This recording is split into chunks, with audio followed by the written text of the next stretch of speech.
Study IQ pieces, आपका selection हमारा mission. Welcome to study IQ। My name is Rudra Gautam.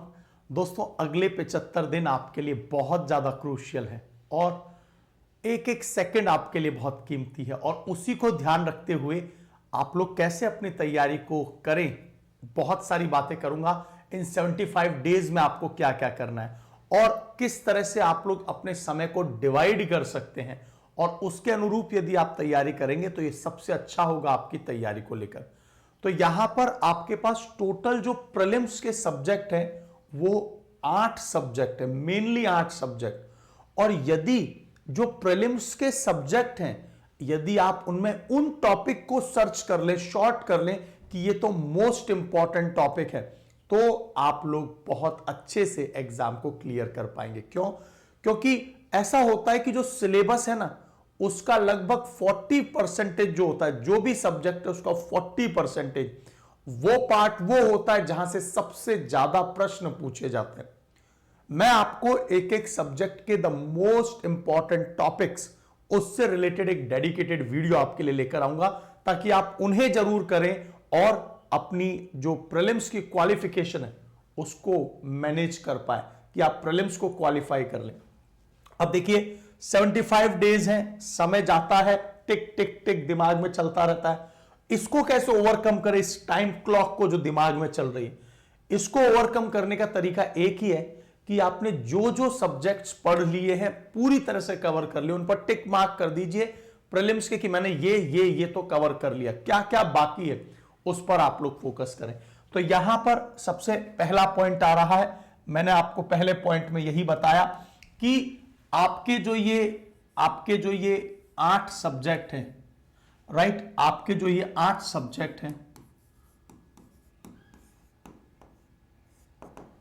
ये जो 8 सब्जेक्ट है, इसमें एक है हिस्ट्री। इसको मैं ऊपर इसलिए रखता हूं क्योंकि हिस्ट्री, आर्ट एंड कल्चर और मॉडर्न एंशिएंट चारों एरिया से क्वेश्चंस पूछे जाते हैं हरियाणा में। तो हरियाणा में हिस्ट्री का एक इंपॉर्टेंट रोल है, और उसके बाद किसी का रोल है तो वो है साइंस का। ये दोनों सब्जेक्ट अकेले ही 100 में से 40 से 45 क्वेश्चंस अकेले इन दो सब्जेक्ट से आएंगे। उसके बाद में आपने प्रायोरिटी बना ली ज्योग्राफी, पॉलिटी और करंट अफेयर, ये दूसरे नंबर पर रहते हैं। लगभग इनसे हमेशा 10 से 12 क्वेश्चंस आपको देखने को मिलेंगे, 15 तक भी जा सकते हैं, लेकिन यहां पर दोनों से मिलकर 45 क्वेश्चंस तक आ जाते हैं।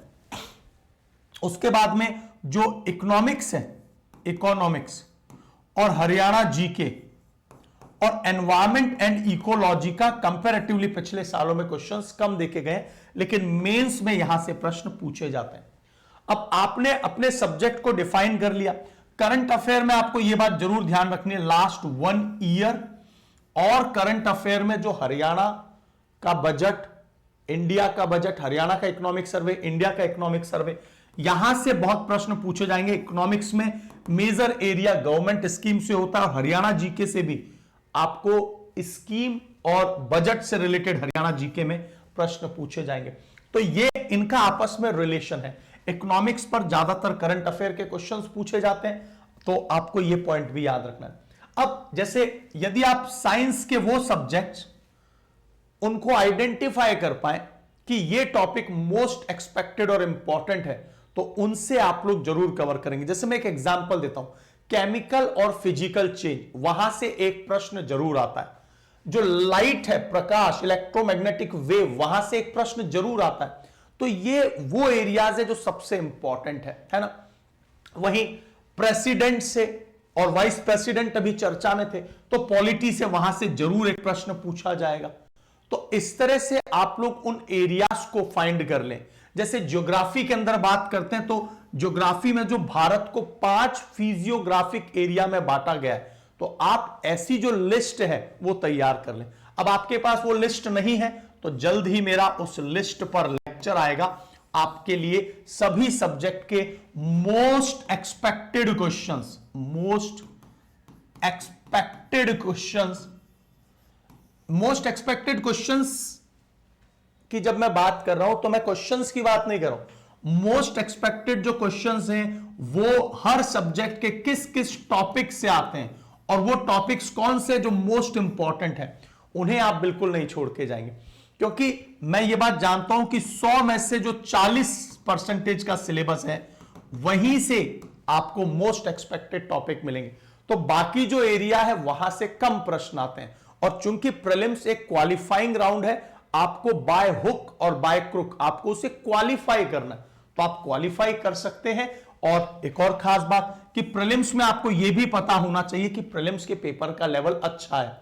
अब अच्छा लेवल है तो कट ऑफ कम जाता है, नेगेटिव मार्किंग है 1/4 नेगेटिव मार्किंग है, तो यहां पर आपका कट ऑफ मैक्सिमम, मतलब पिछली बार तो 45-46 तक ही गया था, मैक्सिमम 50 से 55 के बीच में रहना, इसलिए क्योंकि पिछले सालों में एस्पिरेंट्स अवेयर हुए हैं, पैटर्न यूपीएससी का रहा है, यूपीएससी सिविल सर्विसेज जैसा पैटर्न हो गया है, तो एस्पिरेंट्स अच्छे होंगे।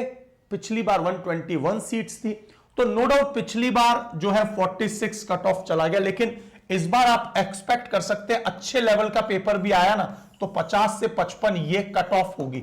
अब ये बात आपको याद रखनी है कि जो जो सब्जेक्ट्स आपके हो गए, मान लो आपका हिस्ट्री पूरा हो गया, पॉलिटी पूरा हो गया, मान लो आपका करंट अफेयर तो किसी का पूरा नहीं होगा क्योंकि वो तो लास्ट तक पढ़ते हैं हम लोग, तो मान लीजिए आपका ज्योग्राफी पूरा हो गया, साइंस पूरा हो गया, तो जो एरिया बच गए जैसे इकोनॉमिक्स, तो उसके केवल इंपॉर्टेंट एरिया देखिए, मतलब आप अपने कॉन्फिडेंस के लिए कि भाई मैंने ये टॉपिक कर लिए हैं, आप इस तरह से कवर करेंगे।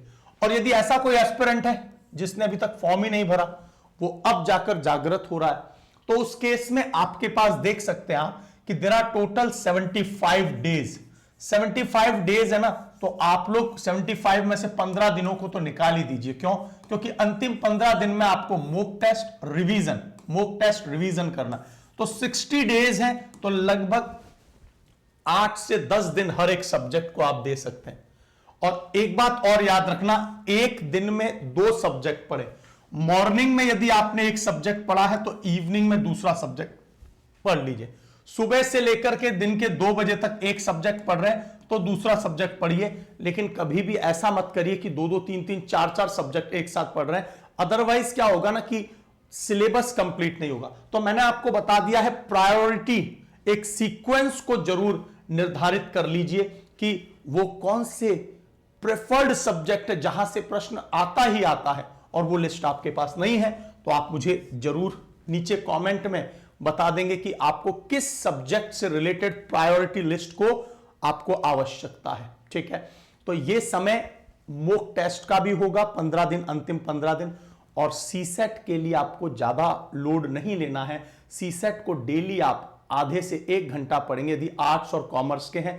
प्रीवियस ईयर के 3-4 जो पेपर हुए हैं 21, 22 और 23 में जो 3 पेपर हुए हैं उनको एक बार देखिए कौन से क्वेश्चंस एरिया से आते हैं, और उन्हें आप RS अग्रवाल बुक से कर लीजिए, मैथ्स और रीजनिंग के। तो आपको याद रखना है कि सीसेट पहला स्टेज है अपने आप में इस एग्जाम का, कि जब आप उसे क्वालिफाई करेंगे तो आपका प्रीलिम्स क्वालिफाई माना जाएगा।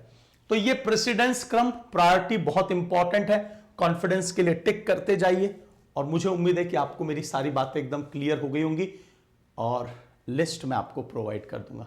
नाउ एक इंपॉर्टेंट बात है कि मुझे पता है कुछ सब्जेक्ट ऐसे होते हैं जो आपको समझ में नहीं आते हैं, तो इन सब्जेक्ट्स को समझने के लिए हमारे पास जो बैचेस हैं, एक तो ये बैच आप लोग कूपन कोड लगा लेंगे RG लाइव, ये कोड लिख लीजिए आप लोग, है ना। इस कूपन कोड से आपको एक तो 50% का डिस्काउंट मिल रहा है, जो 18,999 का बैच था वो 15,999 में मिल रहा है केवल। तो आप इस बैच को एनरोल करिए, और उसमें क्या है, आपके सारे सब्जेक्ट कंप्लीट हैं, each and everything is complete. NCERTs भी है जहां से प्रश्न सबसे ज्यादा आते हैं हरियाणा में, और इसके अलावा नोट्स, मटेरियल, ई बुक्स और बुक्स आपके घर पर डिलीवर्ड होती हैं।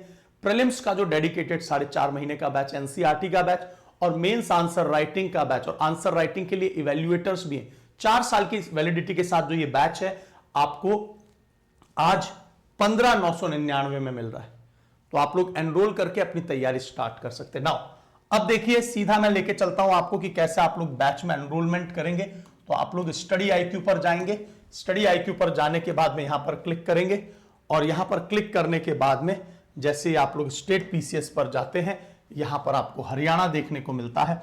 हरियाणा पर जैसे आप लोग गए, ये वो प्री प्लस मेंस का प्लैटिनम बैच है। इसमें प्रीलिम्स की कंप्लीट आपकी तैयारी भी हो जाएगी, क्योंकि इसमें प्रीलिम्स भी दिया गया है।